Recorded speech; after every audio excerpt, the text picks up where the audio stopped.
Morning, guys. It's 6:30. We are back for our regularly scheduled devotion.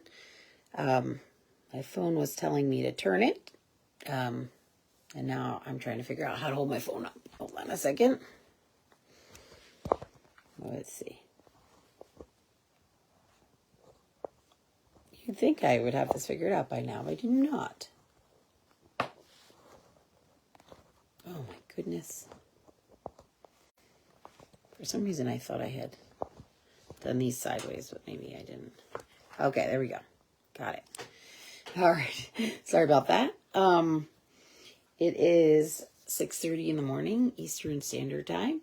And so we are here doing our series on the blood of the Lamb and the word of our testimony from Revelation 12:11.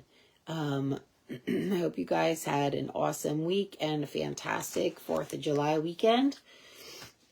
We had the blessing of going to visit family for our 4th of July weekend. My parents live about 4.5, 5 hours from us here, and so we go for the July 4th holiday and rendezvous at my parents' house with as many of my siblings as can make it. I'm one of 6 siblings, and altogether there are 21 cousins right now. So we were about, I think we had about 16 of the cousins there out of the 21 this weekend. So it was loads of fun. Obviously a little bit loud and chaotic, but fun. So I hope you guys had an awesome time celebrating the freedom of this country and the incredible blessing that it is. I've had the privilege of serving overseas and out of the country, and it truly what we have here in America, the kind of freedom that we experience is worth being really thankful for and is worth celebrating. So I hope you guys celebrated that.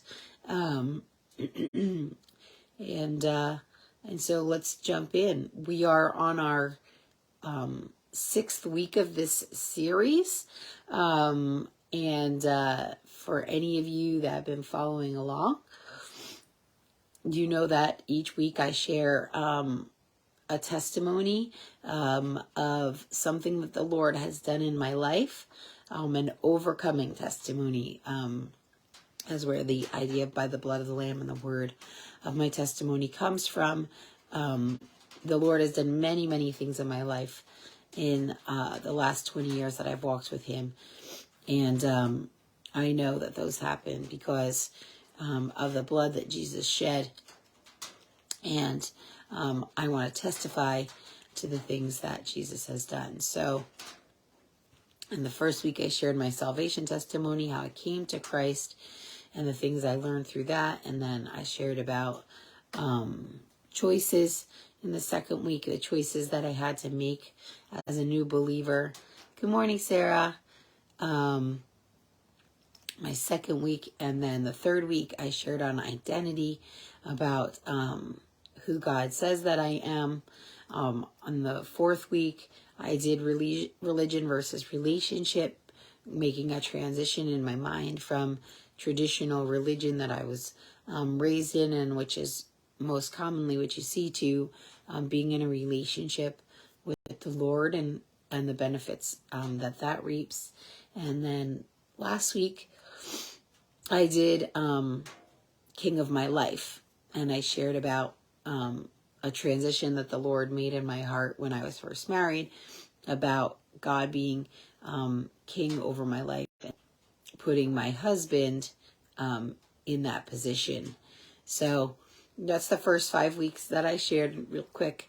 And the title for this week is about new seasons. So that's what the Lord led me towards. I was praying. I kind of think of my life as, stones of remembrance. when I shared my salvation testimony the first week, I shared from Psalm 84, and part of that psalm tells you that you go from strength to strength. And so that's how I remember my life and my walk with the Lord, is from strength to strength. And I visually think of that like stones of remembrance, like the Lord asked the Israelites to put down in the Old Testament. He'd say, you know, put a stone here to remember me, or what it was, the 12 tribes of Israel. He would say each tribe put down a stone to remember this place, this thing that the Lord did here in this place. And so that's how I think of my journey with the Lord, are these sort of stones of remembrance. Like, where did the Lord ask me to put a stone down and be like, don't forget this thing. Don't forget this thing that you learned with me. Don't forget this moment where you overcame by the blood of the Lamb, and give a testimony going forward of what Jesus has done in your life. And so we're kind of on our 6th little hop right now of stones. I can see myself crossing the river of life. And the title for this week is New Season. And what I wanted to talk about, what I remembered so strongly last night as I was praying, was about making the transition from being a person who works outside of my home, in the workplace, to being a stay-at-home mom. So I went to college to be a special education teacher. I have a bachelor's degree in special education. I'm dual certified in regular education. And so I was working as a single person, and then as a newly married person, I was working outside of the home, and I really loved it. I love the special needs community. Before, obviously, I had a special needs child of my own. I just love the people and the families, and it was what I was called to, I felt. And so, I went to college. I never changed my major. I just knew it was what I wanted to do. I had a disabled cousin named Linda. She has Cornelia de Lange syndrome. And I grew up babysitting her from the time I was 12 years old. And when I was a young teenager, I got to go visit her school. And I loved it. I was like, wow, this is amazing. This is what I want to do. And I just, from that point on, was determined that was what I was going to do with my life. It was my calling, and that is what I went forward and did. And so getting to work in special education, I was a middle school teacher. I was in a self-contained language learning disabled class. It really was a dream come true, really. And so I just absolutely loved it. I flourished there. Because I loved it, I did well at it. But, the time came, the Lord ordained that we would have our first child. And so we were married about just shy of 3 years when I had my Anna Kathleen. And of course, it was incredible to give birth to a beautiful daughter. But it meant that, for me personally, it meant that a huge transition, a leaving of the workplace to home becoming my workplace. That is something my husband and I had prayed about ahead of time. It's something we had decided ahead of time. I'm not saying that's what you should do, but that is what we, we decided to do with our family. And so I think even if you hadn't, even if you were going to eventually go back to work, this story is going to be relevant anyway. But, I had her, in June. I literally worked till like a week before I gave birth. And then I had her, shortly after that. And, I was just not prepared for that transition. I went from being in an environment where you're constantly getting affirmation and feedback and encouragement for what you're doing, to being at home with this little baby. And I'll never forget, it was, shortly after she was born, oh, awesome, Caitlin. That's so incredible. Welcome.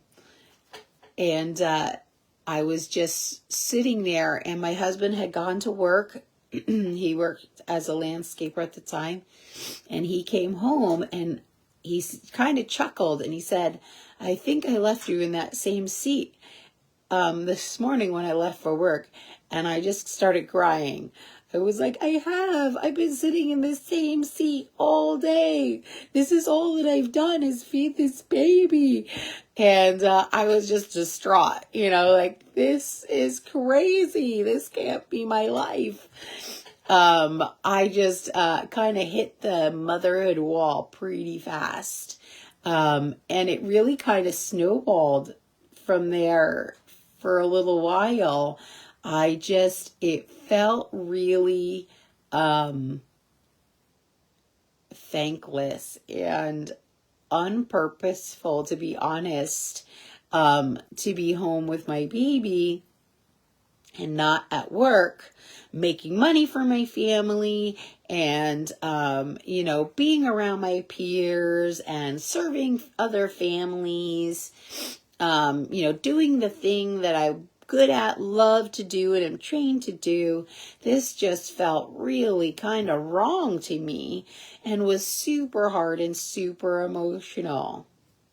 Let me realize that I didn't realize it being my first baby. Like, you're having a little postpartum depression. Your hormones are crazy because you just had a baby. I didn't know any of those things then because was my first time having a child. Now, of course, I know a little bit better, and I'm prepared for those things, but wasn't at the time.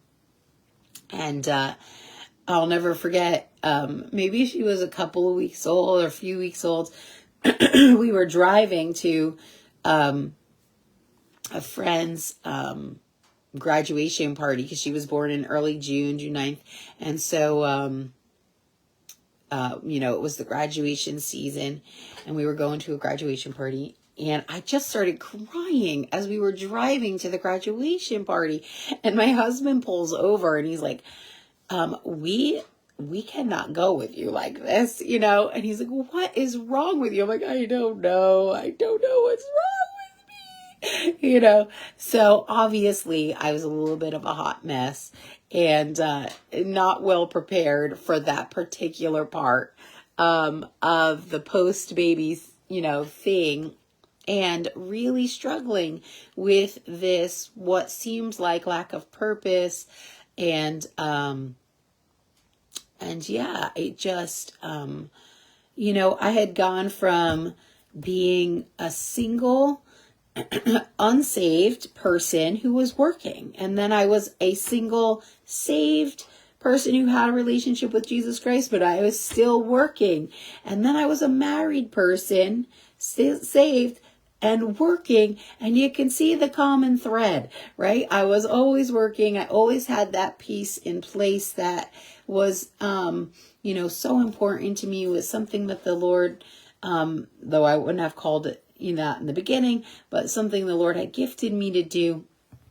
And so now I've made this fourth transition, and now I'm married, saved, and not working. And this was a huge change in season for me.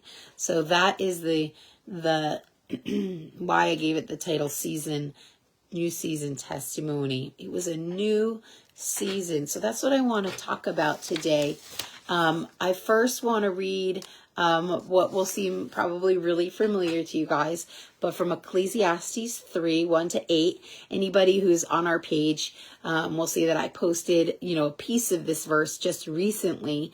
And you've probably heard it before, but I'm going to read it because it's good. So Ecclesiastes 3, 1-8. For everything there is a season and a time for every matter under heaven. A time to be born and a time to die. A time to plant and a time to pluck up what is planted. A time to kill and a time to heal. A time to break down and a time to build up. A time to weep and a time to laugh. A time to mourn and a time to dance. A time to cast away stones and a time to gather stones together. A time to embrace and a time to refrain from embracing. A time to seek and a time to lose. A time to keep and a time to cast away. A time to tear and a time to sow. A time to keep silence and a time to speak. A time to love and a time to hate. A time for war and a time for peace. So that's Ecclesiastes 3, 1-8. So, you've many times heard for everything there is a season, and that is absolutely true. In my walk, in my life, God has definitely done things in seasons. And so a few points that I wanted to make was first that sometimes seasons overlap. So I think sometimes in our mind we think about winter, spring, summer, fall. But even those, sometimes it feels like the seasons overlap. My children sometimes ask me is it summer yet? Because it's really hot out. And I'm like, no, it's still spring, but yeah, the weather's hot.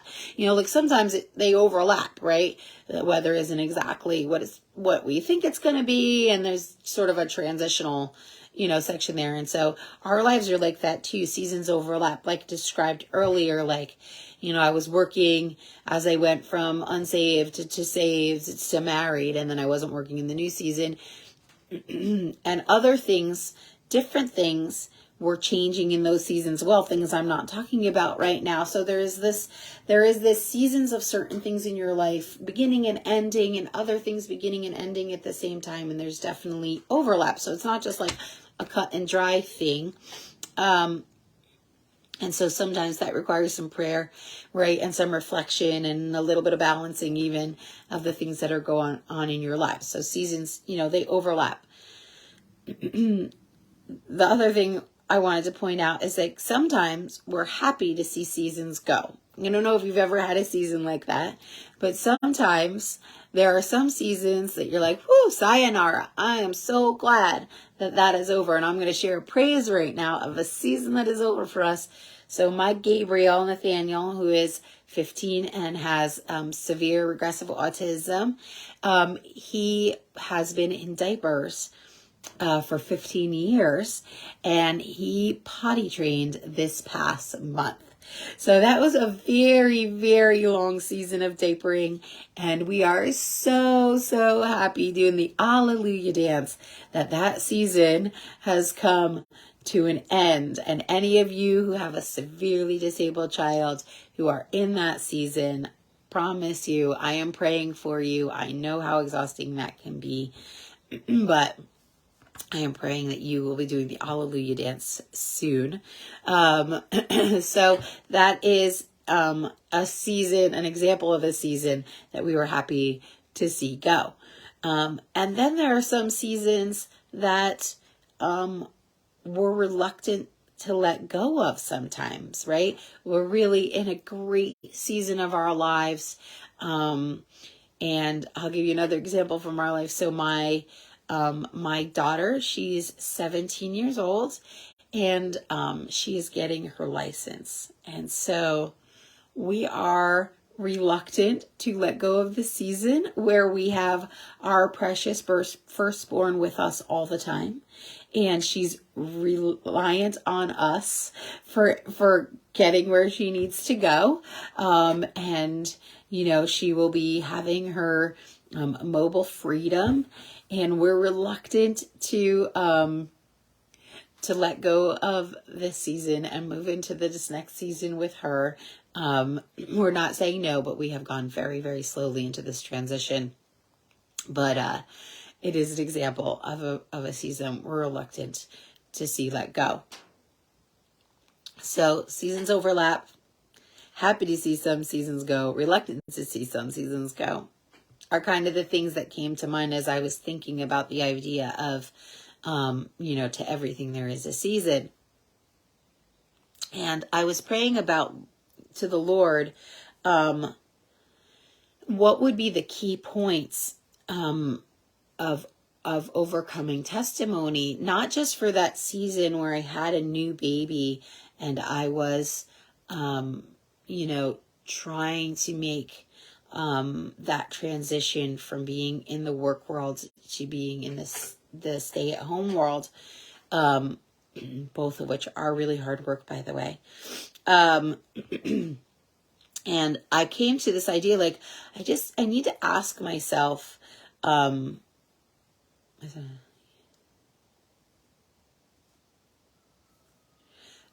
have to ask myself, hey, Caitlin, he has a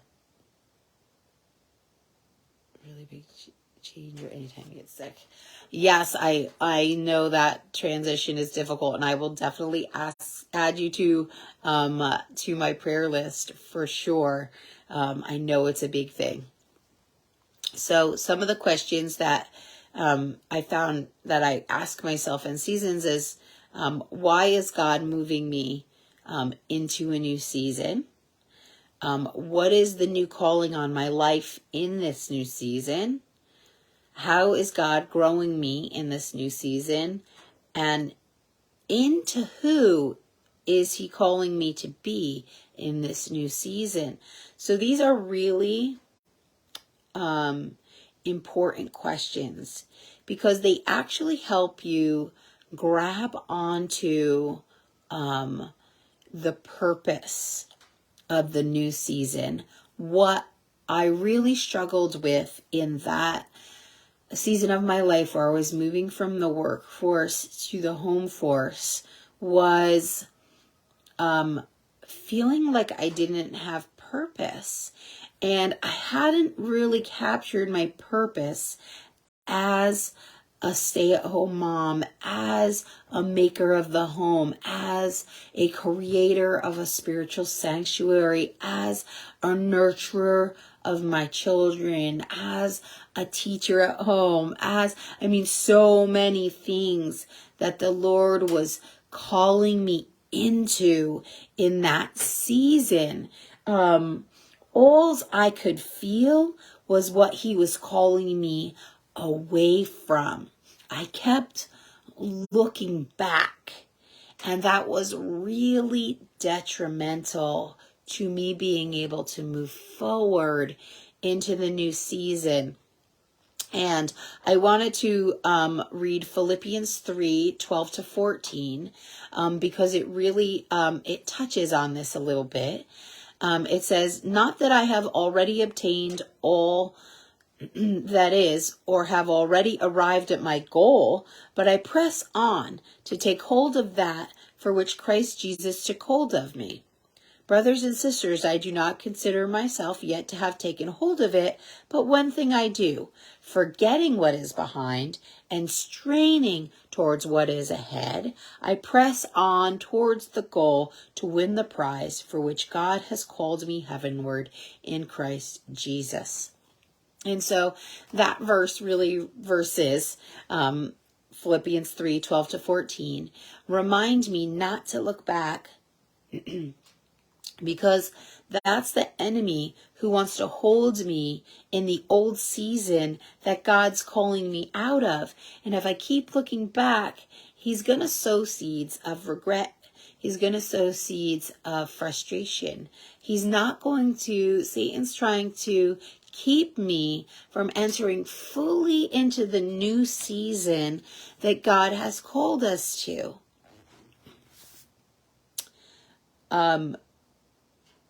something that you can ask yourself when you're doing this thing where you're changing into a new season is something we tell people, my husband and I, in counseling all the time, because we often have people who come to us and they say, I don't know if this is what God's asking me to do. I don't know, if this is the new season he has for me.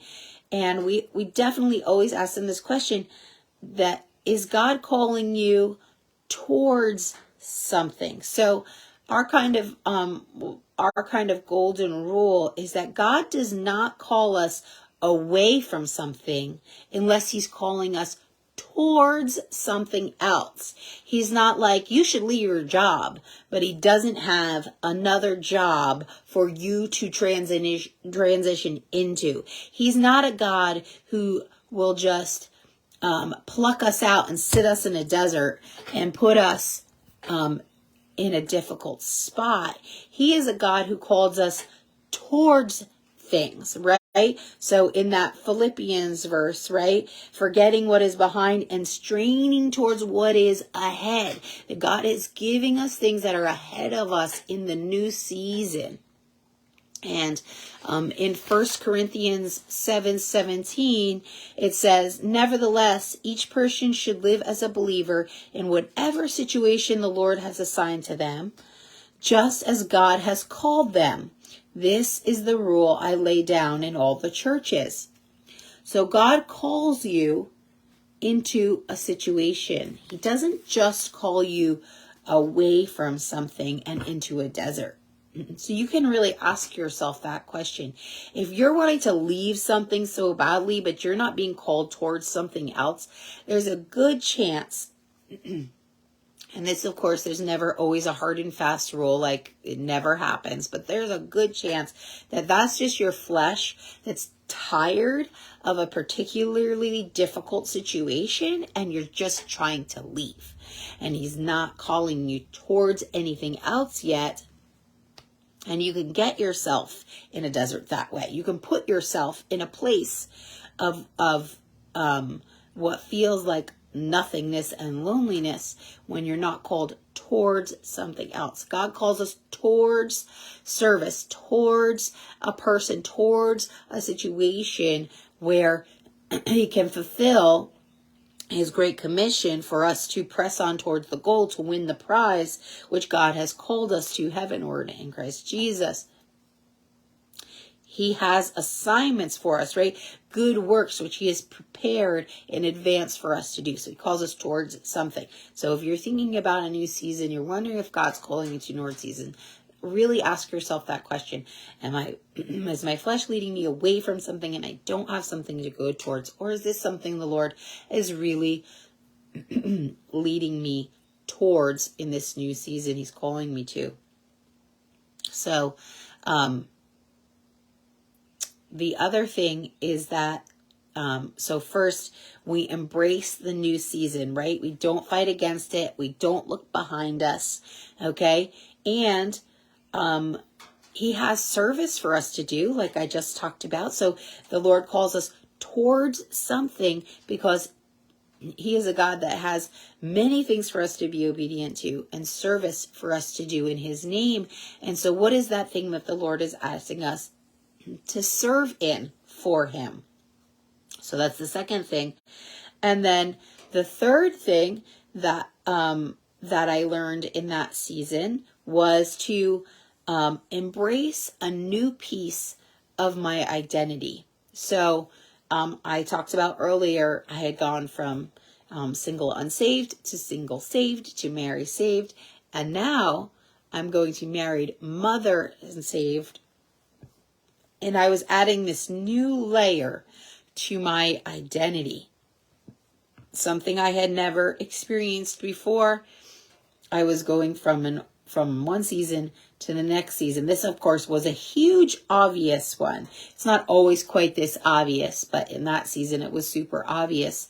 And you have to embrace this new piece of your identity that God is trying to build up in you.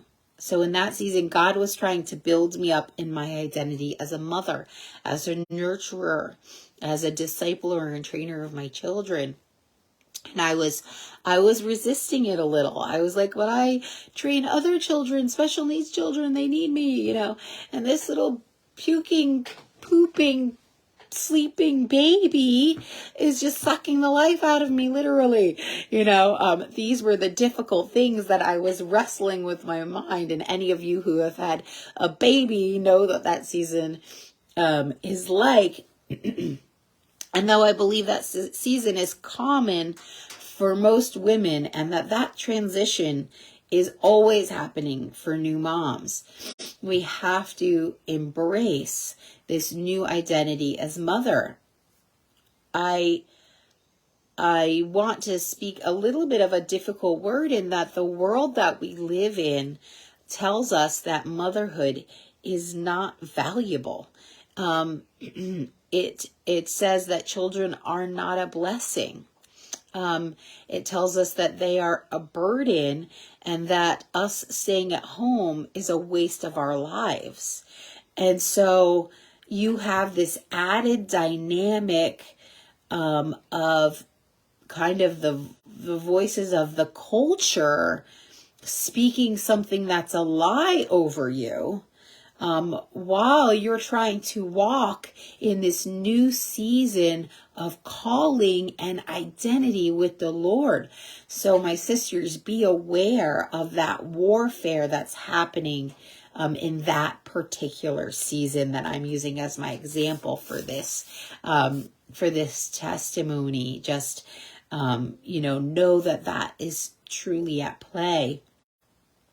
But in all seasons, and all changes of season, is not just going from, singlehood to motherhood. In all seasons, God is trying to add a new piece to your identity in him. He's trying to call you to a new season of service, and he wants us to embrace that new season and not look back at the old season.